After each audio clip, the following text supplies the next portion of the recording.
Okay, so welcome, Flora and Amberly and Paige and Farah.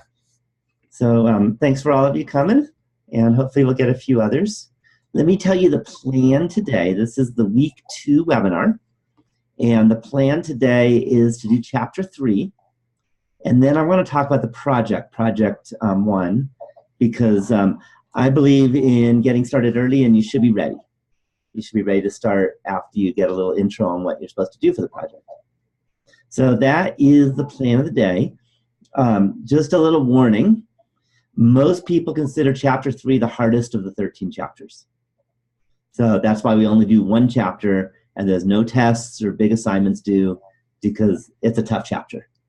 And maybe you won't feel that way, but I've definitely noticed that a lot of people are challenged with it. A lot of people are challenged with it. So let me ask, are there any questions about anything before I start going? No. Questions? Okay, so I'm going to start going right with probability, and I'm going to share my desktop, and we're going to work out problems. That's the plan. So let me do that. Share screen. Okay, so here we go. We have a few things. Let me put the chat up. So I have a question for you. It's a probability question. There's an A, B, and a C, and we're going to have a whole bunch of these as we go today. So let's suppose you pick a letter at random from the letters Lake Tahoe Community College. So you have all these letters from this word. Take this word, cut them up, throw them in a bag. You're going to pick a letter out. Okay?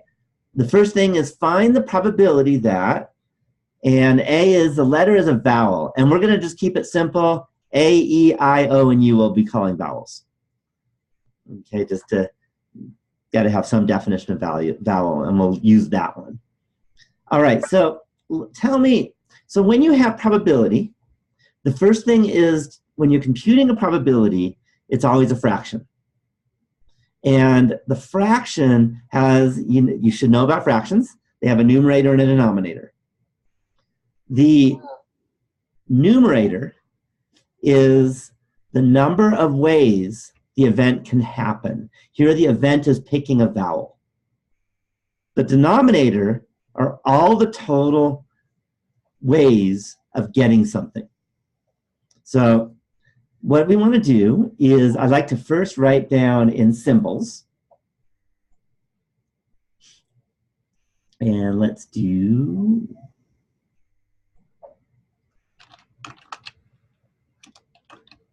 oh, I think it's white.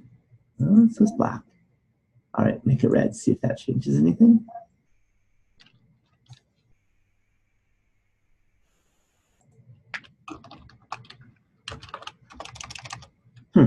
Just a minute.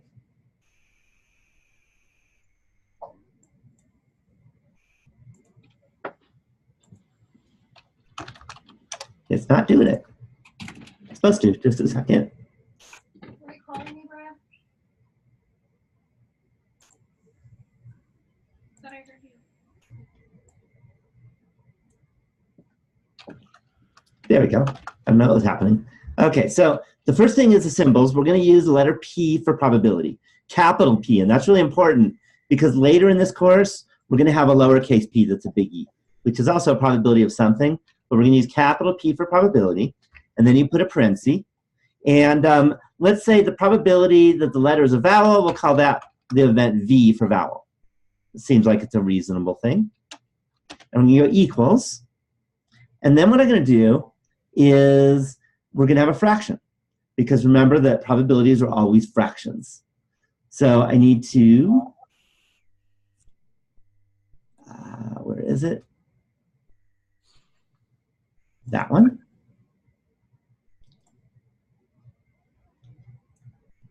So I'm going to draw a little fraction bar. And now let's go back and think about what is the numerator and what is the denominator. So how do you think you get the numerator?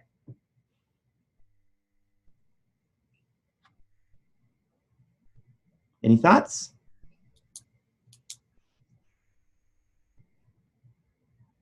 The So, numerator would be all of the available opportunities. okay, and when we say opportunity, what's an opportunity in this case? So is this with replacement or without replacement? We're just picking one letter. Okay, so it'd be 26 for each letter. Okay, you're going a little to remember that we're picking from Lake Tahoe Community College. Okay. Right? So it would be how many are in Lake Tahoe Community College? How many what's? How many letters available? Okay, that's actually the denominator.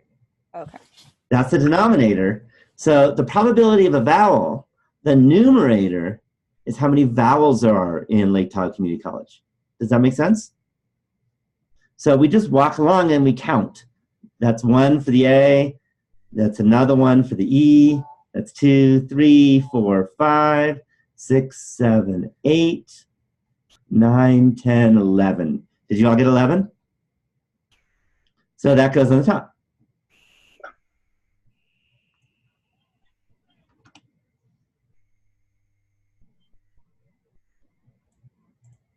Any questions on that? Okay, then the question is, we want to find out the probability letter is a vowel. There are 11 vowels, and the denominator is how many letters there are in Lake Tahoe Community College. And you just got to count. 1, 2, 3, 4, 5, 6, 7, 8, 9, 10, 11, 12, 13, 14, 15, 16, 17, 18, 19, 20, 21, 22, 23, 24, 25 letters. So the denominator is just 25.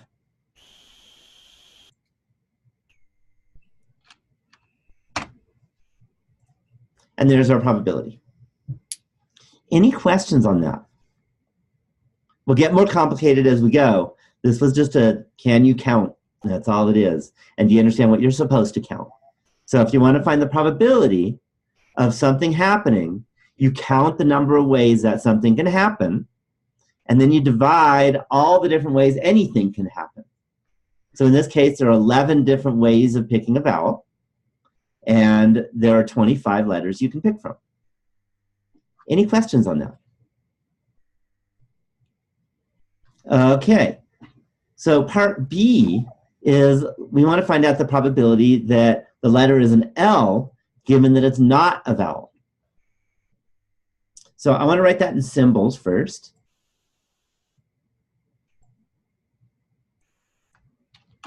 So probability of an L.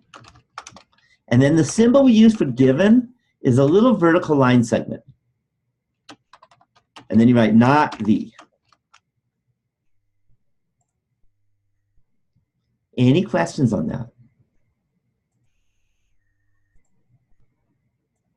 Okay, the hardest part about this is to decide what you want, that we wanted that given and not an and or an or a direct probability.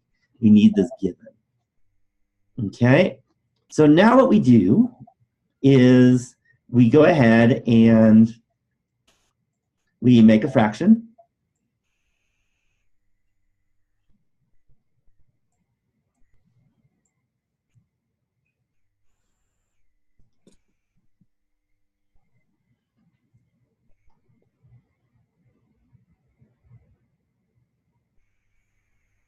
Oops, one more time. So we make a fraction, and now what we need to do is decide what the numerator and the denominator is. Okay, when you have a given question, and only when you have a given question, the denominator changes. So what it says is we're given that it's not a vowel. So what that means is we focus only on the letters that aren't a vowel and then find the probability. So we count the letters that aren't a vowel, and that's going to be the denominator. So we just count. We know that there are 11 vowels, because we counted that already. There were 25 total letters, so how many were not vowels? What do you think? 14. 14. 25 minus 11 is 14. So we can use our past counts. Okay, then amongst those that are not vowels, how many are L's?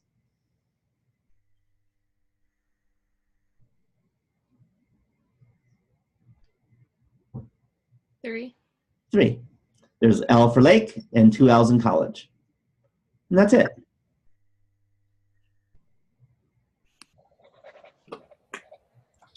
So I want to give you a big warning. This doesn't look hard at all, does it? It's really easy to watch. Okay, but then you're asked to do it yourself and everything changes. And you've probably seen that in math before, right? So this is the classic example where watching me is like nothing. You just see it, you hear it, you count. Of course, that's what you do. And then I give you a problem and you have no idea what to do. So seeing lots of examples helps, but doing it yourself helps even more. And that's something you're gonna have to practice. Any questions on that example? Okay, let's look at part C. Find the probability that it's the first half of an alphabet or a vowel. So I'm gonna write this down. So I'm gonna go P.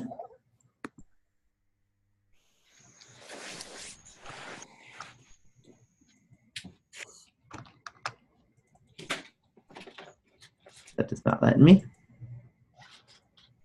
Try this one more time.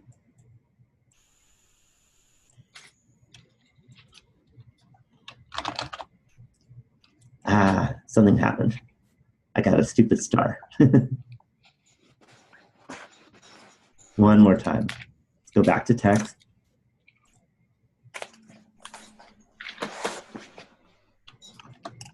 I'm going to go P, and now I'm going to go parentheses.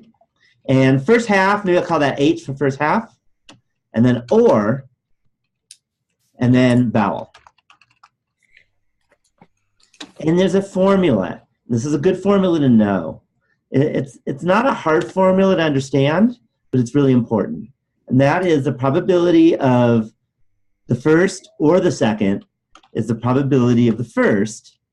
So that's going to be the probability of H plus the probability of the second, which is V.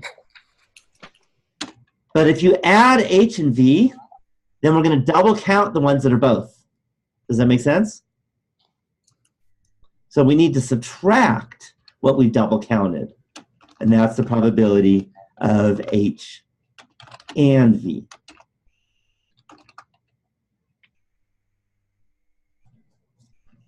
Any questions on that? So this is a formula you definitely need to have down. You can put it on your note sheet if you want. But it's an important little formula. Any questions so far? Okay, notice that we don't see given at all, right? If we don't see given, all of them will have the same denominator. And what is that? 25? Yep, 25. So only given changes the denominator. Is that clear? Okay, so if we're just picking one, only the word given will change the denominator. Otherwise, the denominator stays at 25. So I could put them all over 25. I can just write equals. And that line by the L is the given, right? In the second one? Exactly. That's a symbol for given. Okay, and notice in part B, we see the word given. Sometimes you don't see the word given, but it still means given. So for example, if I said, if we know that we didn't pick a vowel, find the probability of A. And so I find the probability of getting an L. That's exactly the same thing as is an L given that we didn't get a vowel. So sometimes you'll see it as if-then statement. Okay. Okay, so the hardest part, I think, or one of the hardest parts, is to come up with, is it a given? Is it an and? Is it an or? Is it just direct probability? What kind of probability question is it? Okay. So now what I can do, since they all have the same denominator, I could just put them all in the same denominator. So I'm going to go back to brushes. Make a big fat denominator. Because the denominator, we know, will be what? 25. 25.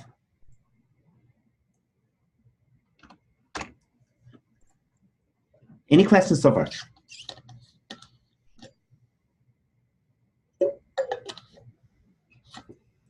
Okay, so now we got to get the numerators. So we have to pick the number of letters in the first half of the alphabet. A through M count. So now you just count. go from Lake Tahoe Community College. L, yes, right? A, yes. K, yes. E, yes. T, no. A, yes. H, yes. O, no. E, yes. C, yes. O, no. And then M and M, yes. And then U, no. N, no. I, yes. T, no. Y, no. C, yes. O, no. L, yes. L, yes. E, yes. G, yes. E, yes. So I get 17. Do you all get 17? Okay, one of the hard parts is to count without making a mistake. That takes some work, actually. So we're going to have 17. And then we're supposed to add the probability of a vowel, or the number of vowels. Well, that we already counted. That's 11.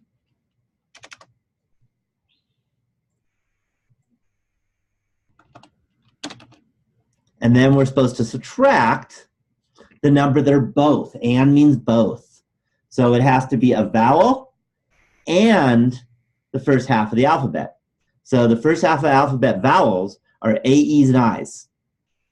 So now you just got to count the A, E's, and I's. We have an A and E from Lake. Then we have an A and an E from Tahoe. Then we have an I from Community. And 2 E's from College. That's 7. Sorry, I think I missed what the H stands for. First half of the alphabet. I had to give it a letter. Okay. Okay. Gotcha. Yeah, so I was just reading the question and thinking, what's a good letter for first half? H sounded good for half. Okay, you could use whatever letter you want. That's totally up to you. Okay, the only thing you can't do is use the same letter for 2 different things. So you want to be consistent. So once you've used H, we can't use an H again for something else. Okay, and then the rest is basic. 17 plus 11 is 28. Minus 7 is 21. You get 21 25ths. 0.84 if you want to, put in a calculator or something like that. Any questions so far? Any questions? Okay, let's do another one. I'm going to have to copy and paste. It's going to be similar, though. So let me erase the last couple that I did and the questions. See if I can.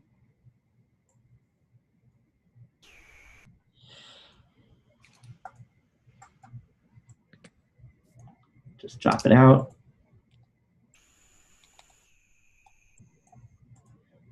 And let me put another one in.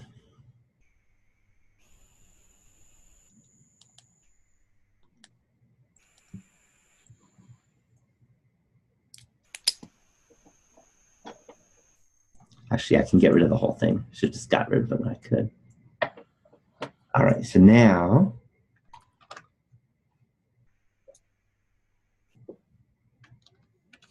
work. Yep.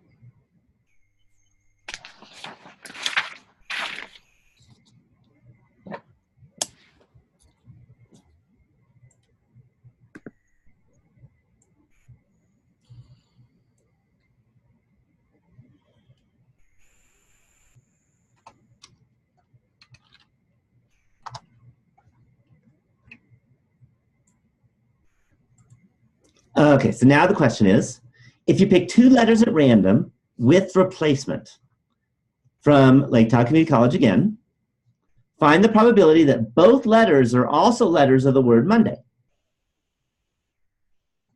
Okay, so first thing, let's put some symbols in here. We want a probability, so whenever you want a probability, you always write P. That does not let me do it. One more time. Let's try that. There we go.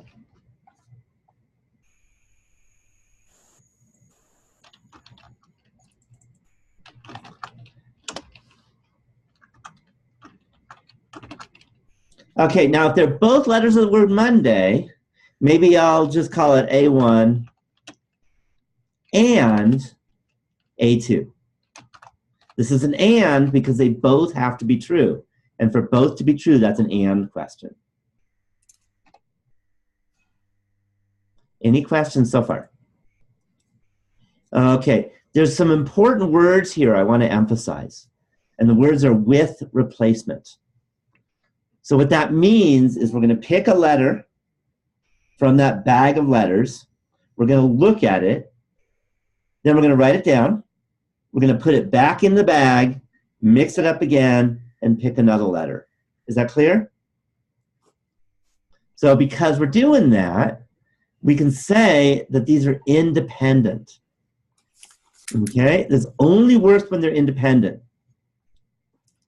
So, but if they're independent, what we can do is we can say this is the probability of A1 times the probability of A2.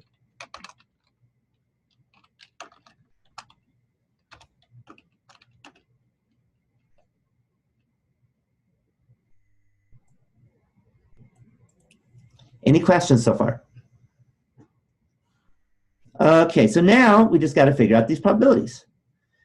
For the probability of picking a letter from the word Monday, if we pick from Lake Tahoe Community College, what's the denominator? See if you can remember.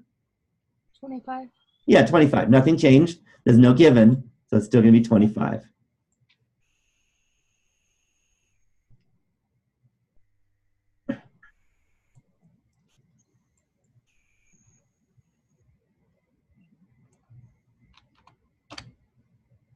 And while I'm at it, the second one's also going to be 25 for the denominator because it's the same set of letters we're picking from. Uh-oh. So you said multiplying A1 and A2 is the same as A1 and A2? Only if it's with replacement. Only if it's with replacement, okay. Only if it's with replacement. If it's without replacement, or if you don't know anything else, you can't multiply that way. Does that make sense? And we'll get to one of those, I promise. Okay, so now we got to say, well, how many words from Lake Tahoe Community College are in the word Monday? So they got to be M, O, N, D, A's, or Y's. So just go through the letters. L, no. A, yes. K, no. E, no. T, no. A, yes. H, no. O, yes. E, no. And then we just go through. No, yes. Yes, yes. No, yes. No, no, yes. And then no, yes. No, no, no, no, no. I get 9. You get 9? 9. Okay, so now that first one's a 9. What's the probability the second one is going to be in the word Monday?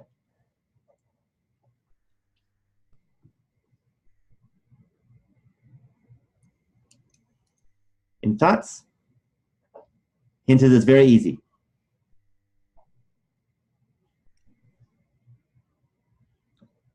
Not hearing y'all say it.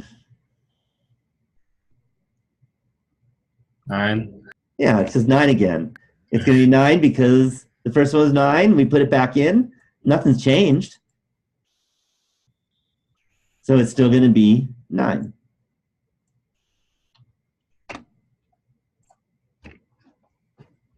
And that's 81 over 625.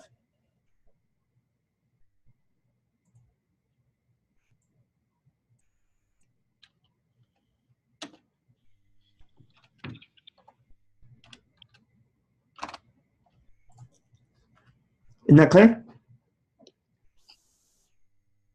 Okay, now this is kind of a fun one. The second letter is a vowel, given that the first is a vowel. So let's write this out. So it's a given question. So it's the probability of V2 given V1.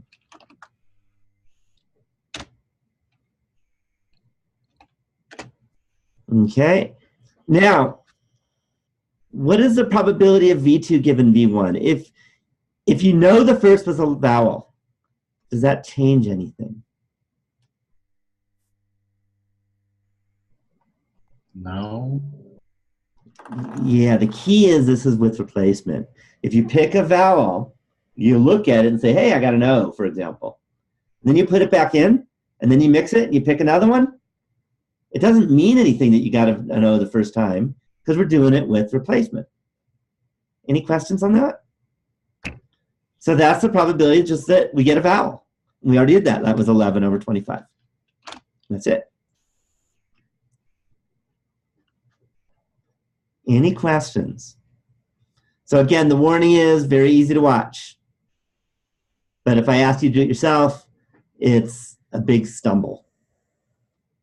So, you know, look at these, look at some of the patterns and ideas, but then practice. Any questions on either of these? For the first or letter A, would you have to simplify? 81 over 625? Mm-hmm. That's a really good question. So there's different places where you're going to be calculating. One is on the assignments, the weekly assignments. Mm-hmm. And those, either if they ask you for a reduced fraction, then you have to reduce the fraction. In this case, it's already reduced. Mm-hmm. If they ask you for a decimal, then you need to stick it in a calculator and give a decimal. Got it? Okay. Just make If you're doing it on the written exam, I don't really care. As long as you show your work, I'm happy. Does that sound fair? Yes. But computers aren't smart enough to like be able to grade different types of answers. You know what I mean? Mm-hmm. So that's why it's going to tell you, you know, decimal, 4 decimal places or something, and then you got to do that. Okay. Thank you. Okay, but good question. And that's, by the way, that's true of everything in this class. Is when you're doing the computer, you have to follow the instructions very carefully or you'll get it wrong. If you're doing it on a test, then I don't care as long as you show your work. Okay, so let me do the next one.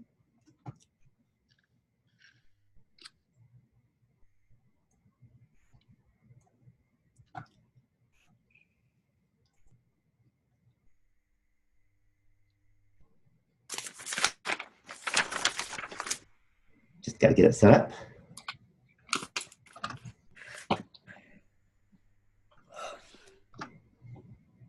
Bradley, please stop hitting that.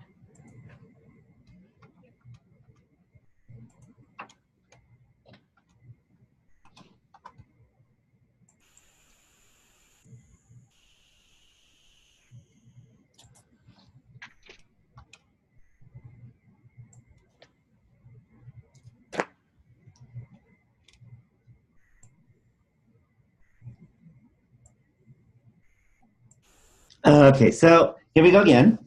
If you pick 2 letters at random without replacement from Lake Tahoe Community College, find the probability of that. So the first thing, what is the big difference in that first sentence or that first piece of sentence? The replacement? Yeah, the without replacement changes everything. So now we want to find the second letter as an M given the first is an L. So let me write this out.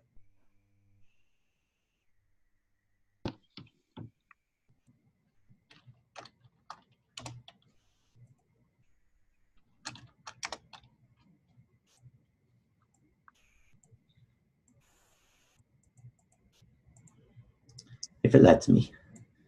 Oh, I know what the problem is. Let's try clicking.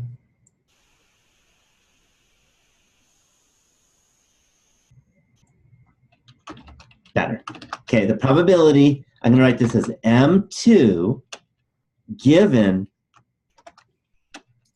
L1. Any questions on how I came up with those symbols that I just wrote? Because that's a big part of the battle. Any questions? Okay, so if I do a given, the easiest way on this one is to say, well, if I know that I picked an L out, one of the L's out, okay, now it's a given. So remember, when you have a given, the denominator can change, right? So what's our new denominator?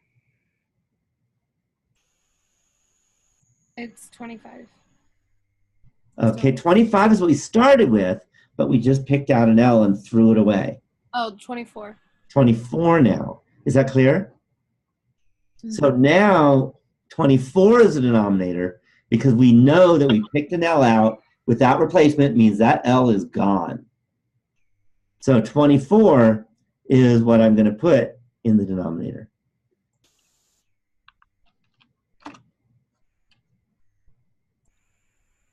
The denominator is not before you pick out the letter? When you have a given, the denominator changes, usually gets smaller. Well, we have 25. Right, so now there's only 24 left. So is it always going to be like that if it's a given? Is that you're going to have less in the beginning? It'll almost always be less Okay. for the denominator. Okay, and sometimes one less, depends what you're given. We saw a different given where we reduced by a lot more. Remember that? Okay, now, given that we've pulled out that L, how many M's are there left? Do a quick count. This should be pretty easy. How many M's are left? 2. There's 2, right? And they're both in community, right?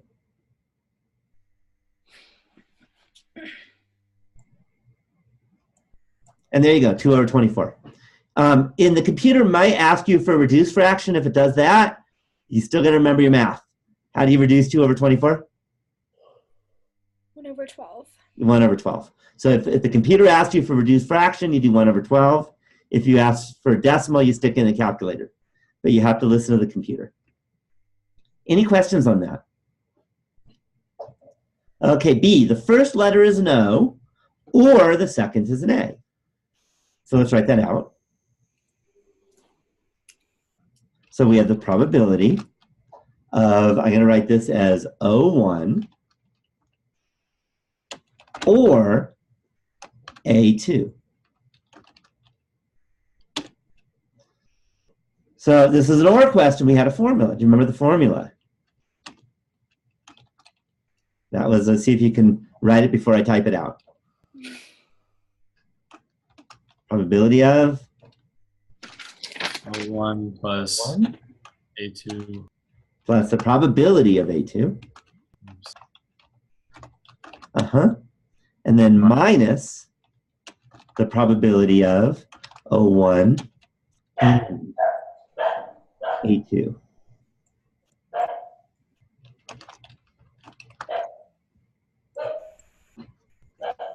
Any questions on this?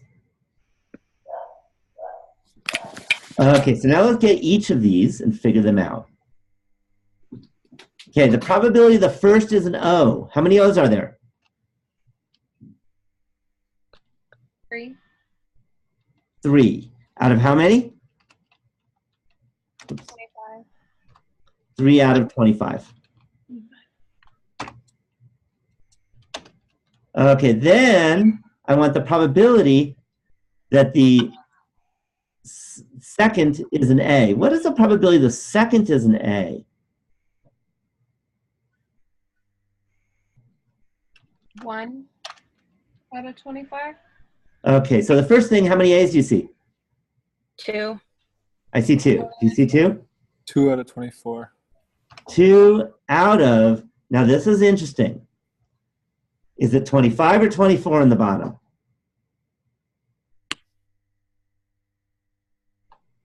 Are we given anything? If we No. just want the probability the second is an A, are we given anything? Are we given any information about the first? No information's given. There's no little given sign there. So it's just 2 over 25. Any questions on that? Okay, now to get the probability of O1 and A2, I'm going to use a little formula. And that is equal to the probability of A2 times the probability of A2 given O1. So if you have an and, you can write it that way. Okay, these are not independent, so you can't just multiply probability of O1 times the probability of A2. That doesn't work. What we can do, though, is the probability of A2 times the probability of A2 given O1. And that's an important formula. Is the probability of A and B is the probability of B given A times the probability of A. Okay, so now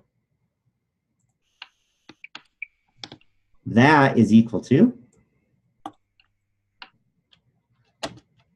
and now we're going to do 3 over 25 plus 2 over 25 does the same. And then minus probability of A2. Okay, the second is an A. How many A's are there? 2. 2. Okay. You know, I think I might have this wrong. Let me see. Probability of A2. Yep, sorry about that. Let me fix that. And let's go ahead. There's a little error in there. I apologize for that. So it's the probability of A2, sorry, of A2 given O1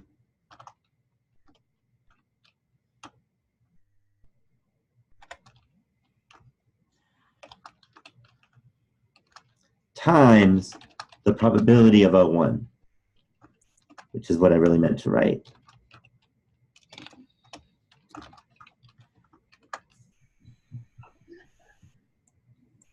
That's better. So now the probability of A2 given O1, well, we're given now, we've taken one away, 24 in the denominator. It's going to die. Plug it in. So the numerator, the number of A's, and there were 2 of those, divided by 24, times, and probability of O1, there were 3 O's over 25.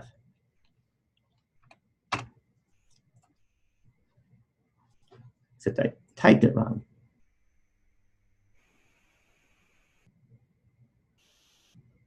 That's a 3.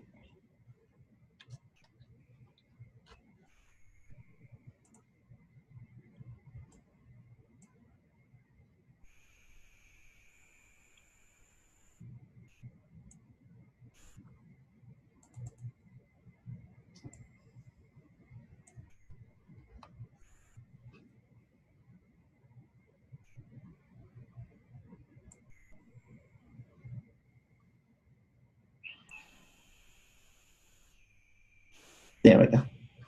Okay, and the rest is calculator work. Can I assume that you know how to use your calculators? You can plug that in. You get some number. You know, the answer is not that interesting. What's important is the process. The number at the end, you don't really care, other than you want to get it right. What's more important is you understand the process of dealing with these ands, ors, and givens. Okay, any questions so far? Okay, I think I'm going to skip this last one because it's kind of redundant and we don't need it. So I'm going to give you another one.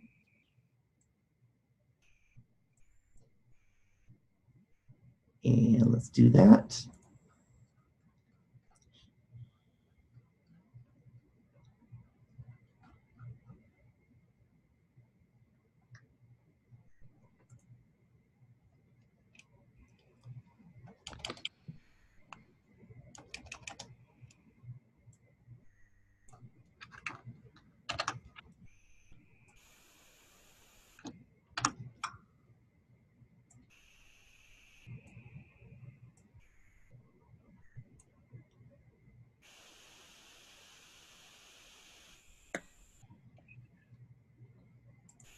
Okay, so what you're going to do, which I had over here a little while ago, I might turn the light on. It's getting really dark.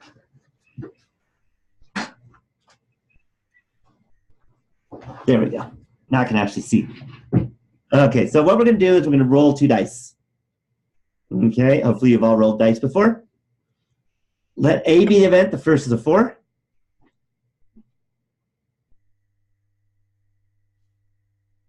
B be the event that the first is an odd number. So that's a 1, 3, or 5. Okay, C is the event. The sum is an 11. So for example, there's an 11. Okay, and D be the event. The sum is a 7.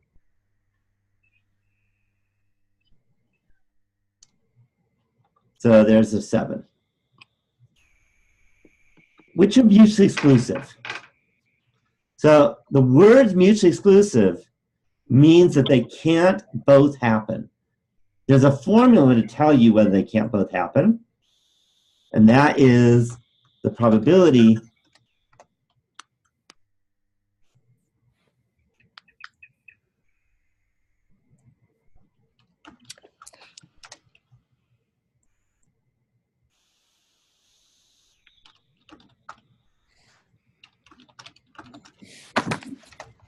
make it a little bigger. The probability of A and B, is it equal to 0? So if the probability of A and B is 0, then they can't both happen. Any questions on that? All right, so what is the probability of A and B? What is the probability that the first die lands in a 4 and the first die is odd? What could you say? What's that probability? 0. 0. And if that probability is 0, they're mutually exclusive. So note that probability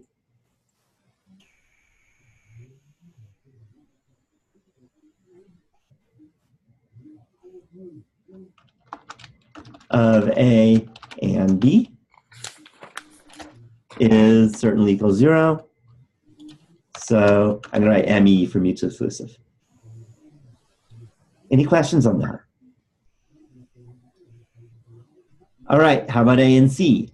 What's the probability of A and C? Okay, so A and C means the first is a 4, and C is the sum is an 11. What's that probability?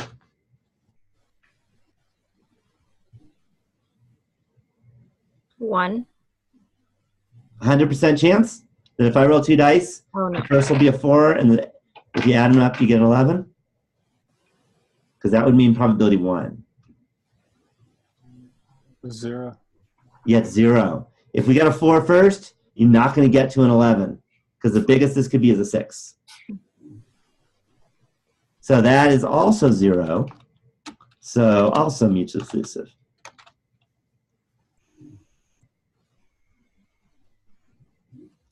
Any questions on that? Okay, now how about the probability of A and D?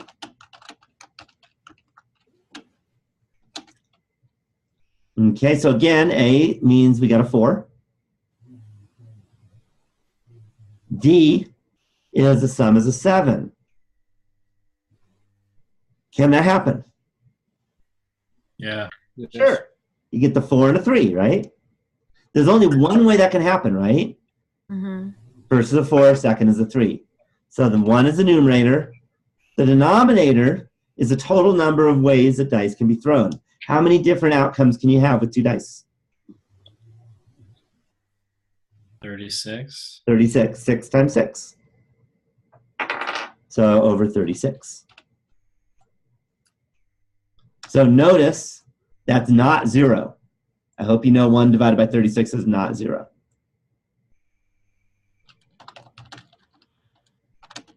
So not mutually exclusive. Any questions on that? Okay, so next is which of the following are independent events? First, A and B. Okay, so for independent, there are 3 formulas. And you can use whichever ones you want, whichever is easiest. So A and B are independent. Can tell you that the probability of A and B is the probability of A times the probability of B. Or the probability of A given B is the probability of A. Or the probability of B given A is the probability of B. And any of those will tell you they're independent. And if any of those are false, then they're not independent. That's what independent is. So you want to use the easiest. So if we want A and B, A is that it lands at a 4. B is that we get an odd number. Let's look at it. What is, for example, probability of A given B? It's pretty easy, actually. 0. That's 0. Because if we know that we had an odd number, then it didn't land in a 4. Is that totally clear to everyone? Okay, what is the probability of A? So what's the probability that it lands in a 4? 1 out of 6. 1 out of 6.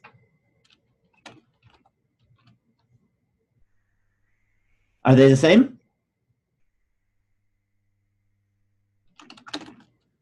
Clearly not. 0 is not 1 out of 6.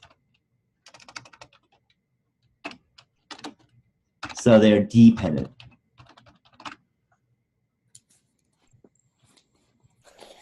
Any questions on that? Any questions? Okay, let's do A and D. So again, A is the first is a 4. D is the sum is a 7. So let's find out if those are dependent or independent. Okay, so for this time, I am going to compute. Again, you have 3 choices. The probability of A given D, the probability of D given A, or you could do the probability of A and D, but then you have 2 more to do. So I'm going to do the probability of D given A. That seems more natural because given the first is a 4, it's easier to figure out if you got a 7 than given that if you got a 7 to figure out if the first was a 4. Does that make sense? So that one's a little more natural in calculating. So the probability of D given A, let's think about it. If we know the first was a 4, what's the probability? I'm not going to show this to you. What's the probability that you have a 7 for the total?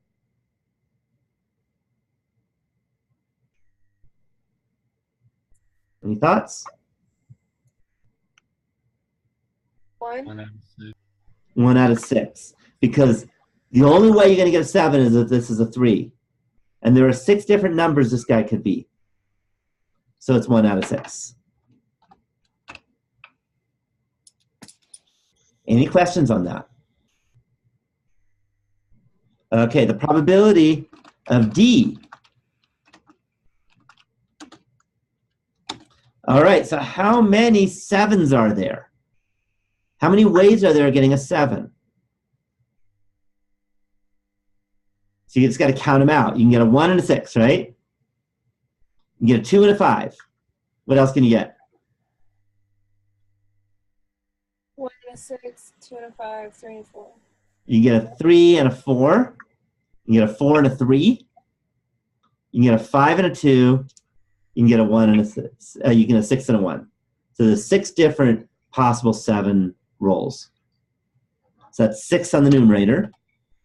And then we already found out there were 36 rolls of 2 dice. Are those the same number, 1 out of 6 and 6 out of 36? Yep. Yeah, those are the same, right? Those fractions, 6 over 36 reduces to 1/6. So these are independent. 1 over 6.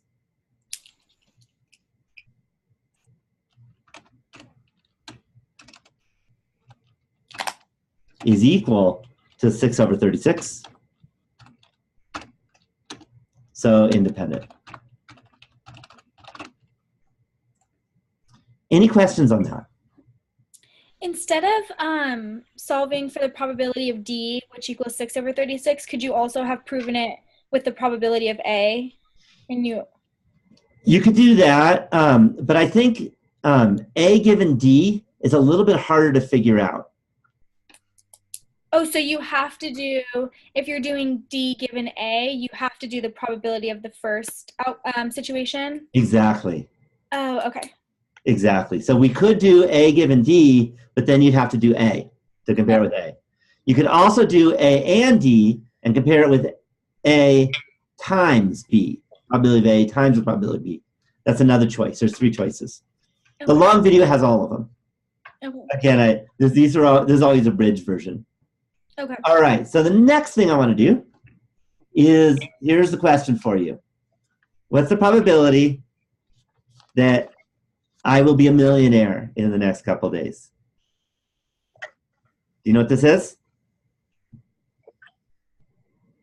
Super Lotto. It's a lotto, super lotto. Okay.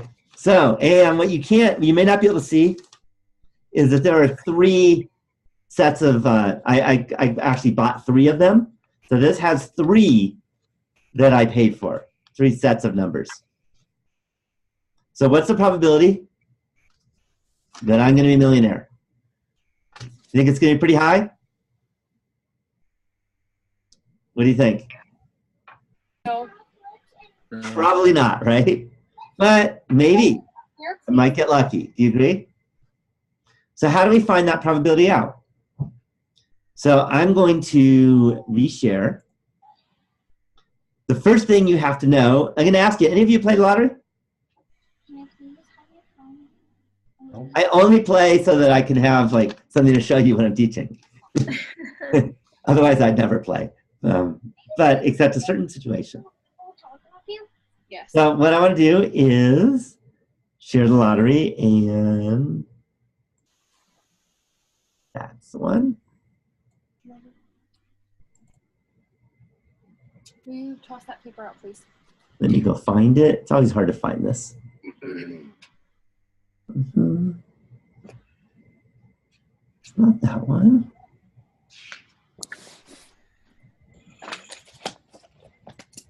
Let's see if it's that one.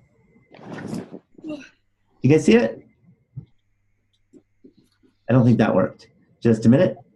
I think I need to redo it again one more time.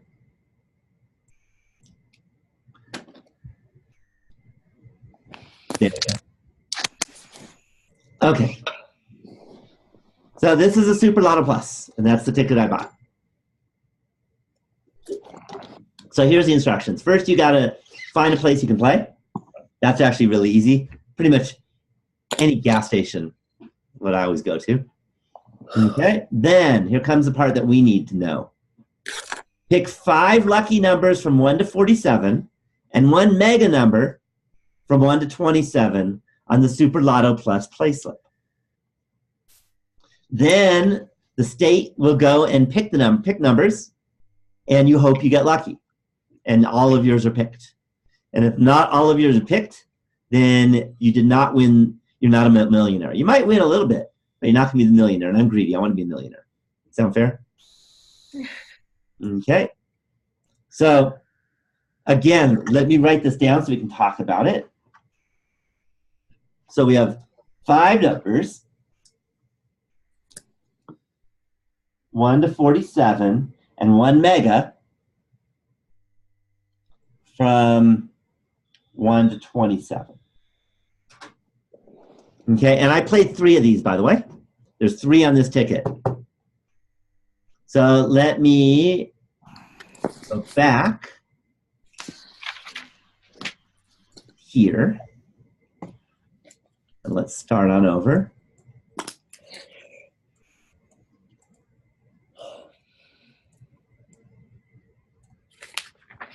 Okay, so we want to find the probability of winning. It's called W for win.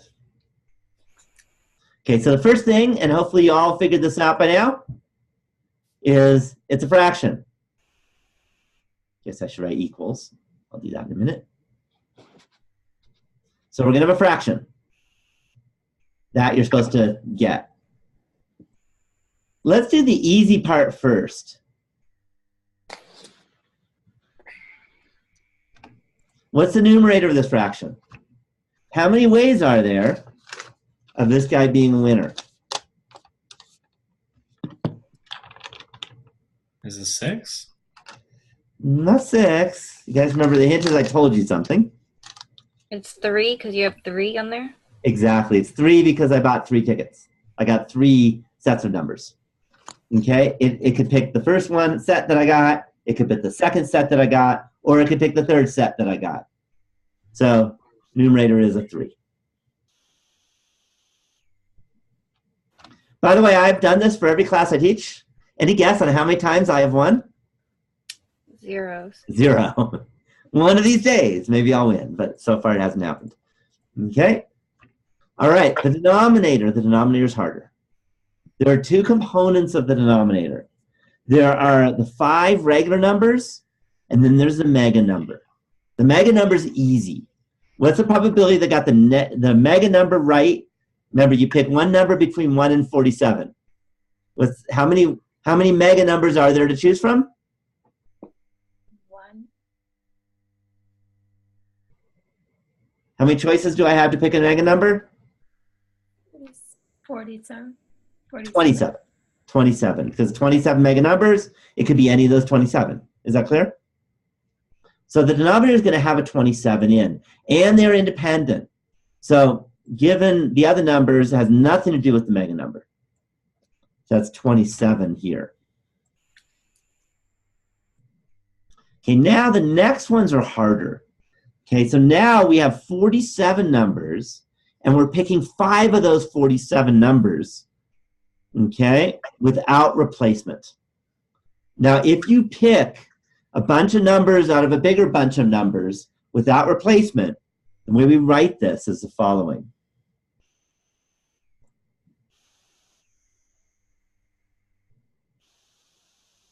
We write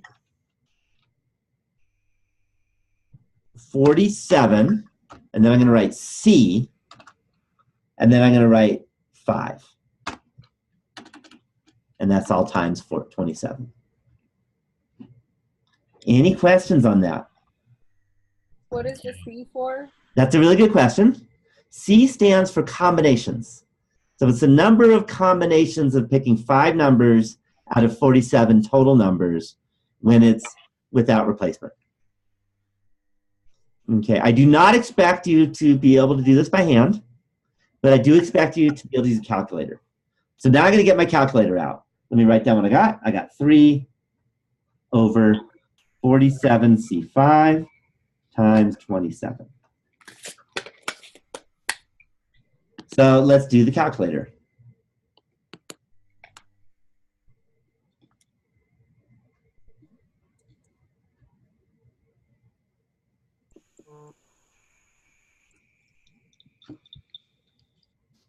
That was supposed to happen. Just a minute. Try one more time. There we go. Okay, so what I'm going to do, I can go 3 divided by parentheses. And now I am going to go, this is something we haven't done before. It's the math button. Then I'm going to use the right arrow until I get to prob. Any guess what prob stands for? Probability. Probability. And we want probability. These are kind of important probability things. So I'm going to go down. Oh, you know what? Before I do that, let me quit that. I first need to type in the 47 on this calculator. Every calculator is a little different. I got to remember this one does that. And then I'm going to go math. Arrow, arrow. And now I'm going to go NCR. I'm going to hit enter.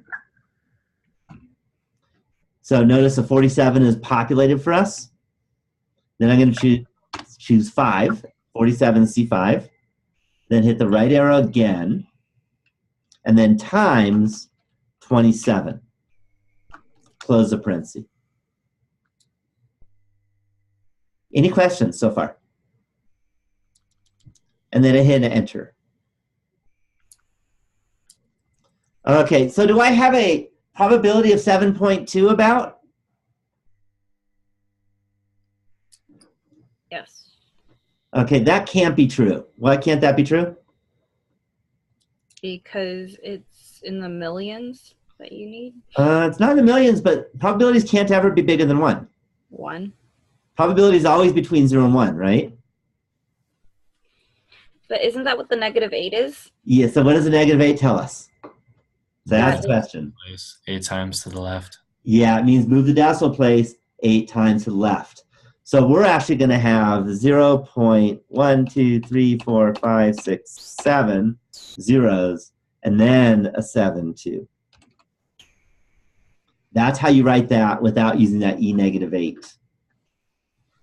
Okay, so notice this is this would be 1 in 10, 100, 1,000, 10,000, 100,000, million,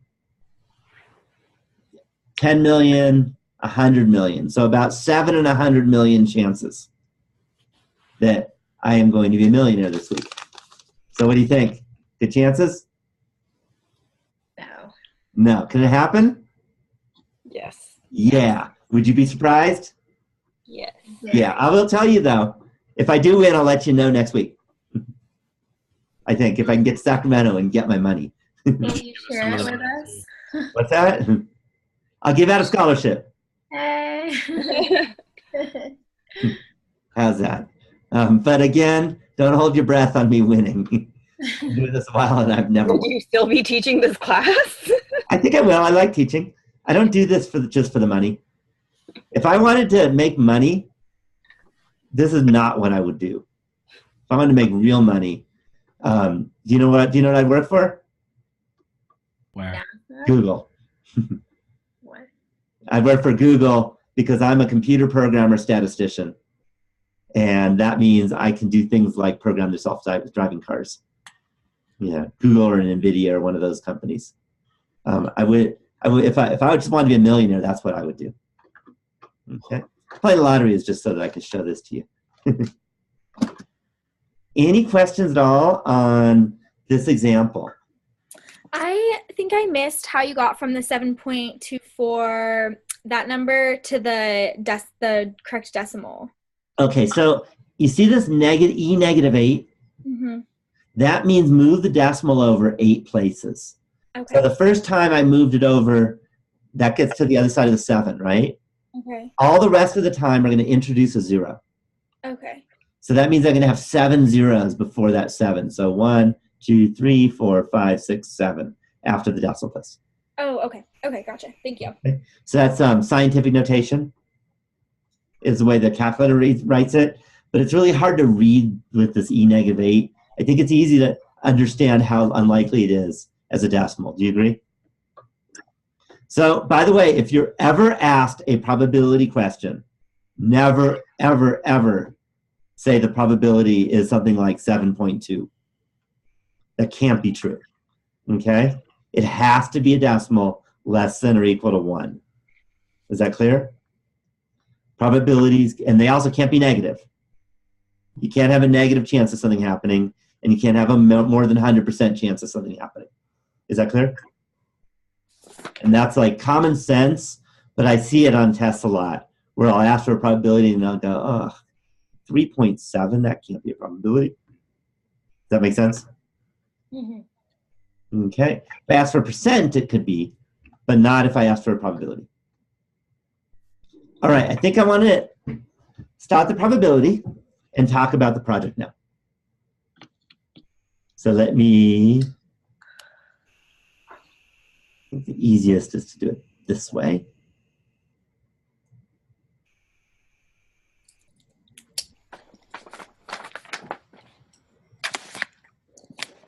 And then I'm going to share.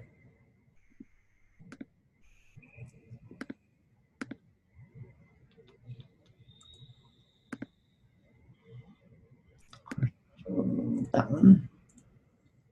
Okay, so now we're on Canvas. And the easiest way, I think, to get there is hit syllabus. And then you will see project 1 linked. So first thing, it's not due till May 6th. Is that a long time? No. Right? It's a long time, but if you wait 2 weeks before you start, it's no longer a long time. So I'm going to click on that. And this gives a description of what I expect for the project. So by the way, what is the very first thing you should do for this project? Partners. Get partners. Okay? If you don't have a partner and you're watching this, whether you're watching it right here live or you're watching this on YouTube, worry. How do you find a partner? Discussion forum? Yeah, the Project 1 discussion forum. Post, I'm looking for a partner, you need to find one. Okay, and if you wait too long, everyone else is going to partner up, and then you're going to be suffering. So please do it now. Don't wait on this one. Okay, that was something I told you last week, and I noticed some of you did, which is great. But I didn't see 24 or whatever, 25 different partner. I got one kind of answers on the discussion forum. So again, if you don't have a partner, get a partner. Okay, so now, once you get your partner, let me explain what you're going to be doing. So the first thing is you're supposed to think of a quantitative investigation. What's the word quantitative mean? Do you remember? Numbers. Numerical. Yeah, it means that the answer to the survey question is a number. Can you remember that? So the answer to the survey question must be a number. Okay? If it's not, then you didn't get it right. Any questions on that so far?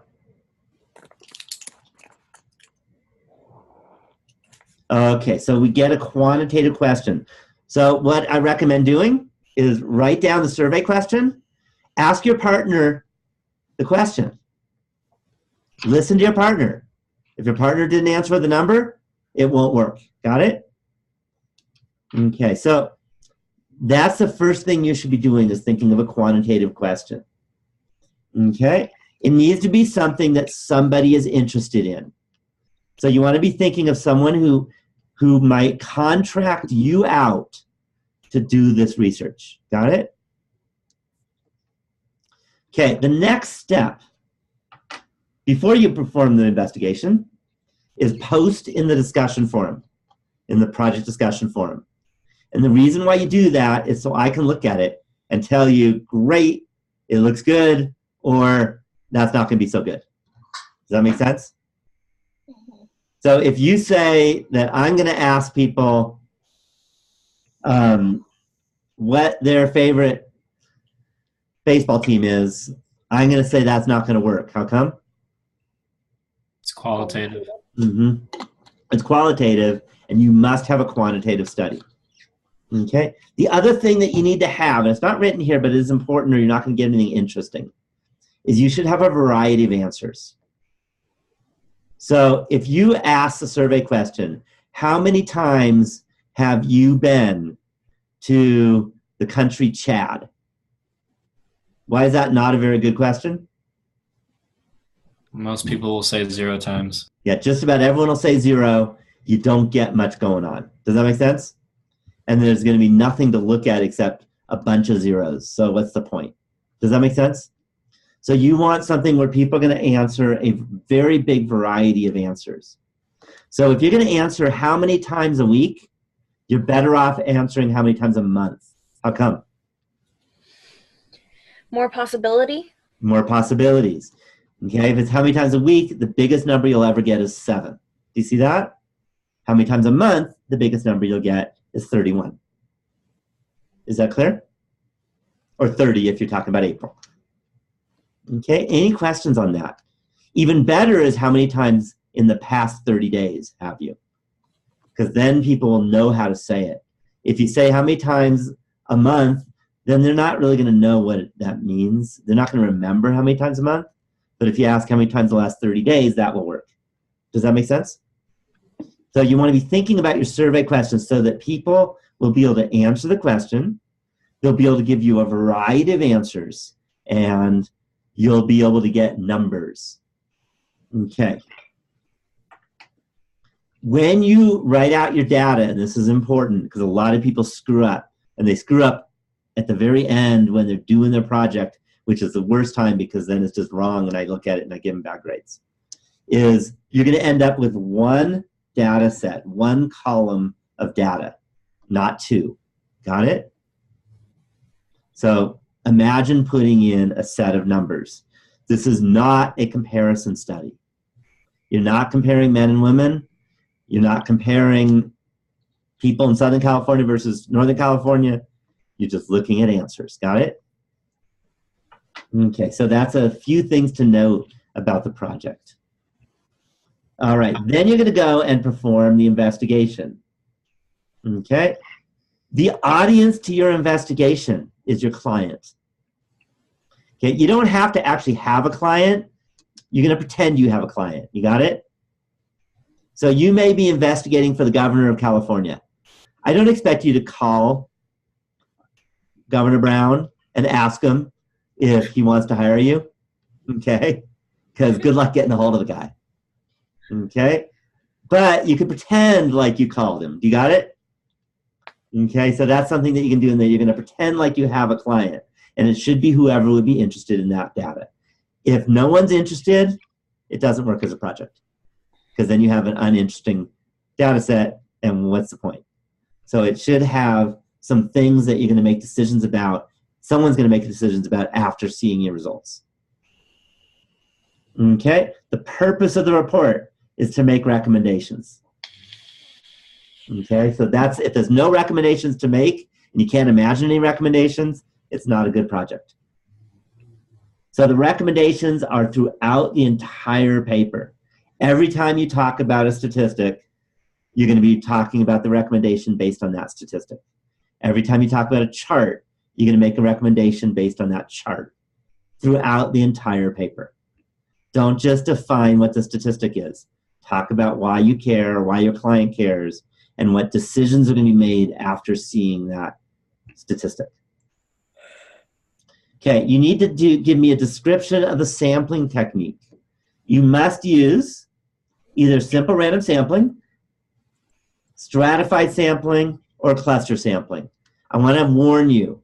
Notice there is no link on simple random sampling. That's because it's basically impossible. So pretty much all of you are going to either use stratified sampling or cluster sampling. So I have a link on what those are, if you don't remember from last week. That was chapter 1. And you're going to be doing one of those sampling techniques. Any questions on that? Okay, by the way, cluster sampling is not one cluster. It has to be more than one, usually several. And if you can do stratified sampling, you're going to have your strata, and that's different than a comparison study. It means that you're going to make sure you have quotas, but in the end, you have one column of data. Got it? Okay, so you must discuss any bias that might have occurred during your sampling technique. If you think there's no bias, think again. I've never seen a project that didn't have bias. So you're allowed to have bias, but you must identify the bias. Is that clear? Okay, so the bias should provide, you should provide a convincing argument why you think your sample is more likely to have either a higher mean or a lower mean, because that's what you're interested in. And bias means that it's likely to be higher than the population mean or lower than the population mean. Does that make sense? Okay. Here's a danger. Be very careful about the word random. If I see that word random in your paper, it probably means it's wrong. Got it?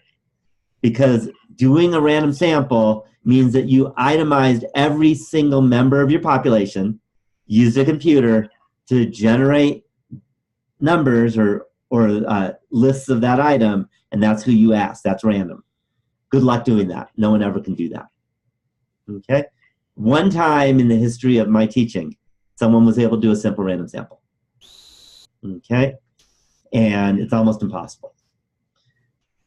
Okay, just a note, you must have a sample of size at least 31. Okay, so more than 30. And what I am doing is I am giving you a subliminal message. Okay, throughout this whole course, in a couple weeks, that's going to be the magic number for quantitative studies. So I want you to remember that. So if you do it in project 1, that'll help you remember. So you have to have over 30 in your sample. And again, if there's 3 of you in your project, you could do 11 each. Does that make sense? So it shouldn't be too hard to ask those 11 people. A couple notes. I'm not even sure if I put it in there. I might have. Don't ask children. Do you know what's wrong with asking children? Anyone know? They're dumb. Children aren't dumb. God, what do you think about children? There's a lot of smart children. Children means under 18, by the way. Okay, it's against the law. Do you want to get sued? No. So without going through an ethics committee and getting express written permission from both parents in a contract, in a legal contract, you could get sued. So don't do that. Got it? And I say this every time, and I'll tell you, I know someone asked a child once. You know how I know for sure? They asked my daughter when she was young. I'm like, come on. Of course, they didn't know she was my daughter. When my daughter came home, someone asked me this question from your class. So don't ask any children because you don't want to get sued, right? Okay, so that's a note. If you go to courses at your college, then get the instructor's permission first. They'll almost always give you permission, but you should always get the instructors. That's just like good ethics. If you are using your job and you're asking, say, customers at your place of employment, then make sure you ask your manager first that it's okay, because I don't want you to get fired over this study. So just ask for permission. They usually give it to you, but sometimes they don't. So make sure you get permission from whoever's in charge. Does that make sense? Okay. Any questions on this? Okay, what I recommend doing is when you post your survey question on the discussion forum, also post your plan for collecting your study that's over 30 people. Got it? Identify who your population is and identify how you're going to get that sample. And then I'll help you at that point tell you whether that's going to work or not going to work. Any questions? In our post, do you want us to include our partners? That way we kind of speak for the group? If you want to, you can. That's all up to you. Okay. I'm looking at whether you're doing it right. The people in it aren't important. You're all going to get the same grade, by the way. So I hope you like your partners. Okay, so everyone gets the same grade. So everyone should be doing the work. Share the work. So you may have one person doing that part of the work and maybe another person doing a different part of the work. Does that make sense? So if you want to include your partners, that's fine. Not necessarily, but you can. Okay, so in terms of content, so once you have collected your sample, then what you're going to do is you're going to first put it in the spreadsheet. I strongly recommend you use the spreadsheet that I wrote because it's made for this project. Got it? Okay, and I showed you last week, I think, how to use that, didn't I? Okay, there's also videos on it.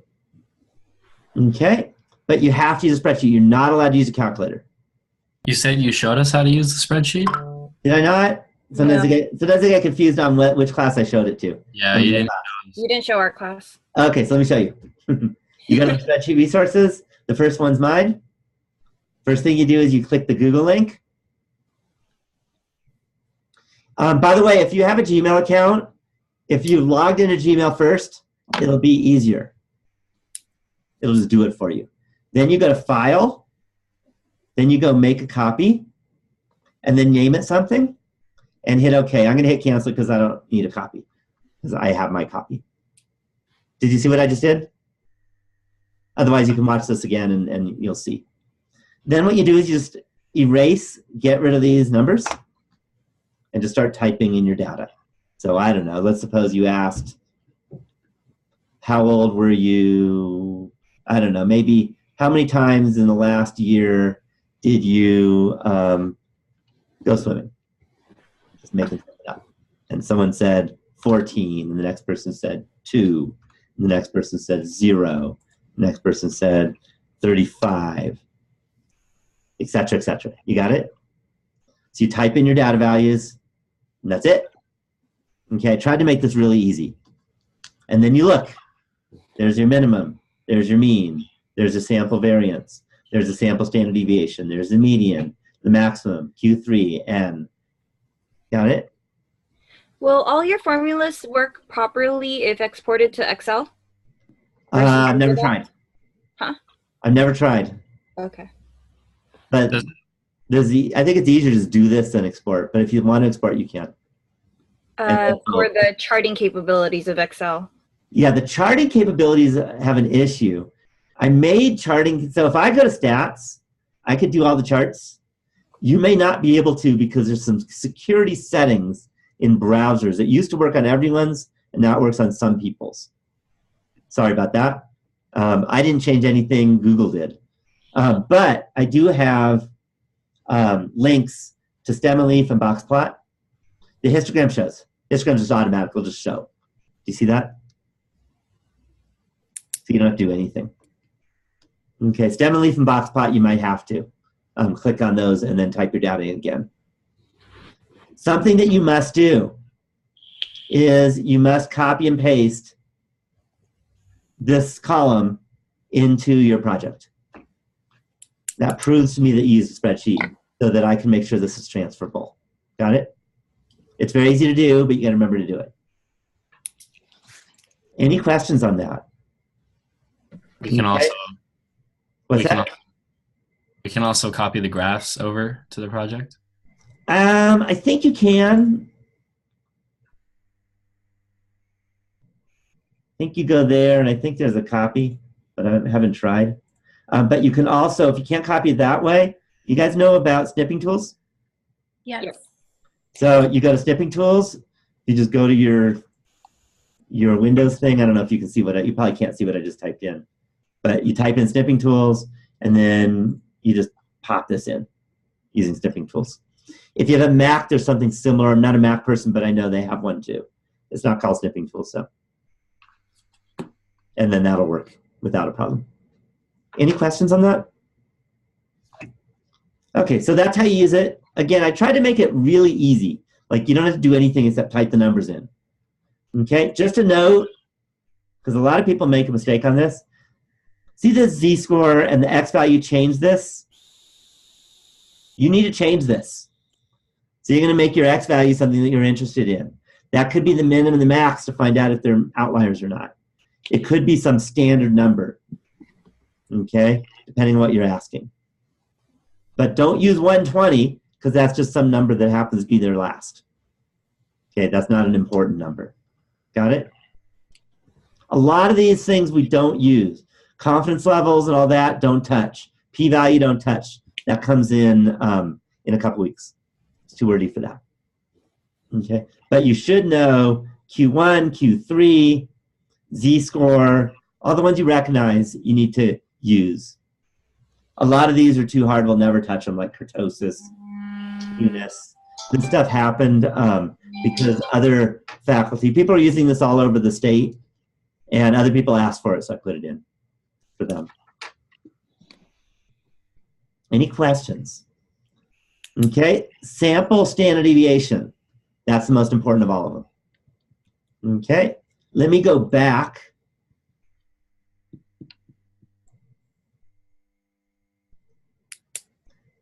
So you must include all relevant charts. A histogram, stem and leaf, box and whiskers, absolutely. The others are optional. And you need to compare and contrast. Tell me how your client is going to use the information after seeing them. Okay? And what decisions are going to be made after seeing each of them. Don't forget the box plot is all about that interquartile range. That's what the box is. The histogram is all about the distribution, the shape. Okay, the stem and leaf, you can get your data values back. You can get your mode, for example. Okay, so there's a lot of things you can do with one that you can't do with another. That's the comparing and contrasting. You must include all the statistics. Okay, so that means the mean, the variance you include, but don't need to say anything about the variance. Just say the variance was, we haven't talked about it. Standard deviation, I capitalize it because it's the most important. And then others like the first and third quartile, the minimum, the maximum, the median. Remember all those? Okay. Pay special attention to the standard deviation. Okay. You must have a full paragraph just on the standard deviation. What do you want exactly in that paragraph? So the standard deviation relates to a bunch of things. One, z-score, right? Because the z-score uses a standard deviation. The other is the standard deviation itself, how much things vary. Okay, the other piece, empirical rule, that uses standard deviation. Or Chebyshev if the empirical rule can't be used. That was all in the long video, if you remember. Okay. Talk about how do you use a z-score? What value of x are you using? Don't just pick some random number. It's got to be important. Okay, and again, how is the client going to be using that information? What decisions are going to be made because of that information? Any questions on that? Who's going to get helped? Any questions on that? So be careful about just giving me definitions. Okay, it's really important you're relating it to your study itself. Okay, give me a synopsis of the importance of the findings. Include recommendations you're going to give to interesting parties about the mean standard deviations, what I already said already. So I say, do not just say, for example, let's suppose you want to find out when do the students first learn the quadratic formula. Okay, and let's suppose your mean was 15.3. Don't just say the mean could be used to understand when people learn the quadratic formula, because you never talked about 15.3. You see that? So instead, you would say, students are learning the quadratic formula just after they turn 15 years old. Based on this, high schools should be leery about moving chemistry, which requires this knowledge to the freshman year. So do you see how I used that number 15.3 to make a decision? Okay, that's what this paper is about. Okay? Any questions on that? Okay, and then you should also have a discussion how further studies can be used in order to delve deeper into the topic. Maybe some different questions you might ask. Okay, maybe there was a problem with the way you asked a question. Maybe you had bias, and how might you prevent that bias with a deeper study that if you had more resources, what might you do? Does that make sense? To get rid of that bias, etc. Just a note, a couple things, kind of a litmus test on whether or not you have a good conclusion.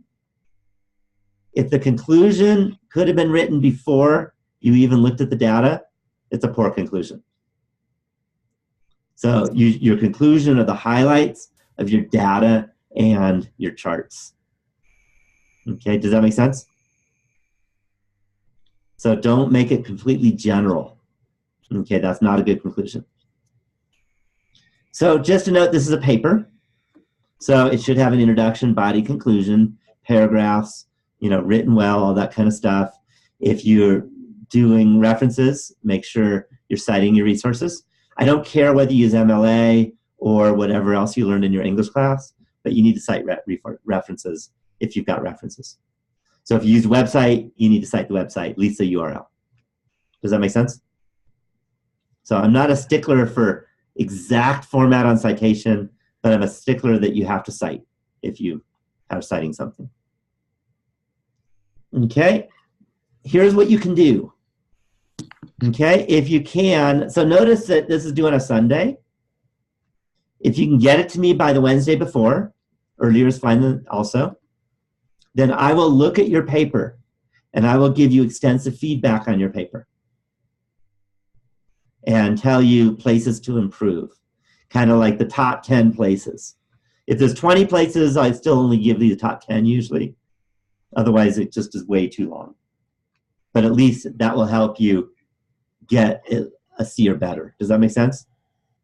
If it's already a good paper, then I'll help you turn into an A. Okay, so if it's like a B paper, I'll give you the little tiny refinements to make it an A. If it's an F paper, I'll tell you what you need to do to pass. Does that make sense? Okay. If you don't give me the rough draft, and you email me your rough draft, by the way, then that's okay, but then you're on your own trying to figure out if it's good or not.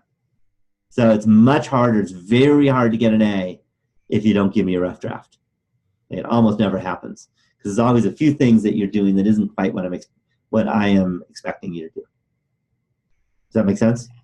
And you said by the Wednesday of that week? Yeah, by the Wednesday. Earlier is even better, but by the Wednesday, that gives me a few days to look at it, and it gives you a few days to improve on it. Does that make sense? I only look at a rough draft once. I only look at one rough draft. After that, you can post on the project discussion forum any questions you have, but don't send me the whole paper again, because you could send me 30 times and it'd be a nightmare for me, having to read it and reread it and reread it, and I got 25 people. I just can't do that. Hopefully you understand. But I'm very happy and hoping you send me a rough draft. So typically, how long do these usually, how many pages are these usually? Okay, first thing, I don't have a page requirement, but typically 7 to 10 pages is a good project. And sometimes a couple pages of that will be your charts. Okay, and it's double spaced. That way I have places to put in comments. Okay. That's the And we're main going to reason. put all of our work together, right? Yeah, you submit one paper for the group. Okay. Okay, and then I give you, make sure your name's on the paper, by the way. Don't submit with your name and not your partner's names, or you're really screwing them over. Okay, so that's really important to submit all of your names. In the format? What's that? In the format, what would you like that to be? What do you mean the format? Just like the wording, MLA, APA. Oh, I don't care. That's what I said. Okay. As long as you cite resources, I'm happy. Okay. Because it's not an English class, but it should be well written. There should be paragraphs, and don't make it look like you're texting your friend. So it should be a paper. So I do look at that, and you should all of you, all three of you or both of you, should be looking at the paper and reviewing it and making sure that it is well written. Does that make sense? Mm-hmm. Okay. All right, but I'm not a stickler on which format you use for citations, is what I was trying to say. Okay, I do want, because it's been a while, I want to make sure that you have the secret word. Because this, by the way, there's a rubric here. I'll let you read through it. So let me share.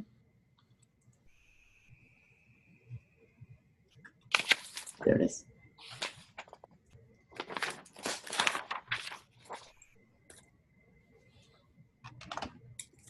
Make it bigger.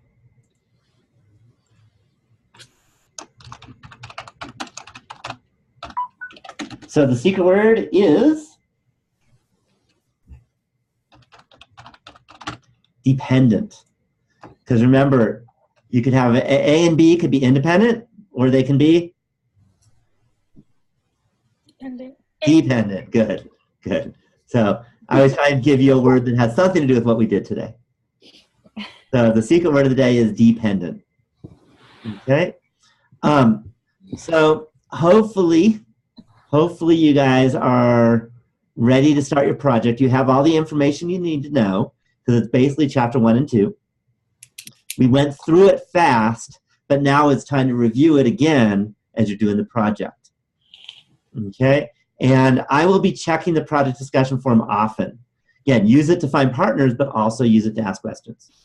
And just a note, when you submit your rough draft, email it to me. Do not submit it under the Project 1 submission on week whatever that is, or I will think that's your final project and I'm going to give you a grade. Okay? Some people make that mistake and don't do that. Okay, you can use Word, you can use Google Docs, Whatever works for you. Okay, most people like Google Docs because it's good for collaborating with partners. But whatever works for you is what you should use. Okay, I am going to open this up to questions. So I'm going to stop the share. So are there any questions from any of you? And if not, we can call it a good night. But if you have questions, I'll be happy to answer questions too. Looks like the 7 o'clock time worked pretty well. We have pretty many of you. My guess is, again, by the way, if you have requests for next week, pop them in the Q&A form for what time you want it. There's a chance I might do it Tuesday night because we did Monday night this time. I don't like to do it the same time every week, or I'm blocking out certain people who have a class or something on Mondays. So if you have questions, again, this is a good time. So, sorry, do you want us to post when is a good time for us? Like every week, just post one? Sure. Yeah, it's easy, right? It's easy to post, right? Yeah. Yeah. Yeah. But I do try to vary it. So if we had it Monday, I try not to make it the same time twice in a row. Just because then I'm blocking people out, and I don't like to do that if I don't have to. The only time I can never make it are Monday between 11 and 3 because I teach. Okay. So typically Monday, Tuesday, or Wednesday. Monday and Tuesday is best because it's early in the week and people have time to do their homework and all that kind of stuff. So I won't do it on a Friday because that doesn't give you enough time. Okay, any other questions? I missed like the first 5-10 minutes of this video, and so I was kind of confused on like the exact kind of like definition, so to speak, for numerator and denominator. When like I get the denominator is the total number of possibilities, but I wasn't quite sure like how you would word when you're looking for the numerator. Okay, the numerator is a total number of ways of making the event that you want to happen. So if you want to find the probability that I roll a die and it's even, so the numerator will be 3 because there are 3 even numbers on this die. Does that make sense? Yeah. So it's a total number of ways of the event happening. Whereas the denominator are all the different ways anything can happen. Okay. Okay, good question though. Thank you. Other questions? Okay, and by the way, I probably won't have this recorded until tomorrow morning because honestly, it's already 8:38 and I haven't even had dinner yet. So I gotta get home eventually. And it takes about an hour to do the recording. Okay, any other questions?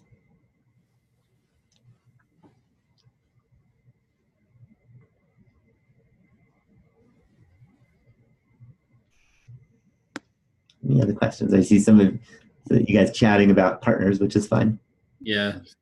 Good Yeah, place. I'm good. All right. Do we have one more in our group, or is it Yeah. What? I can't hear you. It was Who that was it? one. I don't remember her name. Amberly? Oh, you talk about your Was- partner. Sorry, I can't answer It that. was her last name is Izzard. I don't know what her first name is. Oh, the girl from Poland. Yeah. Okay, yeah. There you go. Do you think if I put my snap up here, you can scan it? Yeah. I could probably add it, All right. or just put it in the chat, and then I'll. I'll type it. Note that this is on YouTube, so be careful what you show. That's true. Canvas is it's private to you guys. This is public to everyone in the world. But honestly, nobody watches these videos except this group. All right. Nobody wants to. Yeah. All right, I got But you you. don't want to do anything awful, you know. All right, He'll get Well, more followers. It's okay. sounds good then. We'll see what we can message that other girl. Yeah. The only time something like this could come back to haunt you is you ran for president And then people will mind it. Yeah. Someday. You never know what you guys are going to do. Yeah.